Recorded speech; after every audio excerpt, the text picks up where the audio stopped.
चलिए थोड़ा सा इंडिया का रेमिटेंसेस के बारे में जान लेते हैं। For the first time Indian remittances have ever crossed 100 billion US dollar.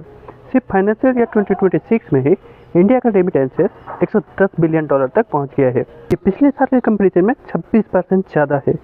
और अगर क्वार्टर वाइज देखा जाए तो 2026 के फर्स्ट क्वार्टर में ही 37 बिलियन डॉलर के आसपास रेमिटेंसेस इंडिया में आया है, जो पिछले 13 सालों में सबसे ज़्यादा है। एंड अकॉर्डिंग टू इकोनॉमिस्ट, ये जो वेस्ट एशिया क्राइसिस चल रहा है, मतलब ईरान, यूएसए, इजराइल, ये लेकर, तो इसी को लेकर लोगों ने जो अपना प्रिकॉशनरी सेविंग्स बचा रखे थे वो बहुत तेज़ी से इंडिया वापस भेज रहे हैं। इसीलिए इस साल इंडिया का रेमिटेंसेस बहुत ही हाई है। जब फॉरेन इन्वेस्टमेंट ड्राई अप हो रहा था, यानी कि FDI and FPI dry up हो रहा था, तब यही रेमिटेंसेस जो है वो इंडिया का बैलेंस ऑफ पेमेंट को 7.2 बिलियन के आसपास सरप्लस में लाया था। इन सिंपल वर्ड, अगर ये रेमिटेंसेस नहीं होता तो इंडिया का रूपी और भी बहुत बुरी तरह से क्रैश हो सकता था। बट यहाँ पर एक ट्विस्ट है और वो है सेफ्टी स्टैंड इन रेमिटेंसेस।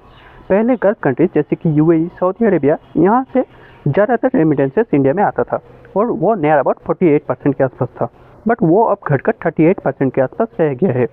और इसके बदले जितने भी डेवलप नेशन है जैसे कि यूएसए, यूके, इन सभी से रेमिटेंसेस का परसेंटेज अब इंक्रीज हो रहा है। बट इसी के साथ अकॉर्डिंग टू एक्सपर्ट, रेमिटेंसेस पे फुल्ली डिपेंड नहीं किया जा सकता। लॉन्ग टर्म स्टेबिलिटी के लिए इंडिया को अपना एफडीआई इनफ्लो को स्टेबल करना पड़ेगा। तो आपको क्या लगता है, रेमिटेंसेस का ये बूम अगले साल भी रहेगा? Let us know in the comment below and do follow us.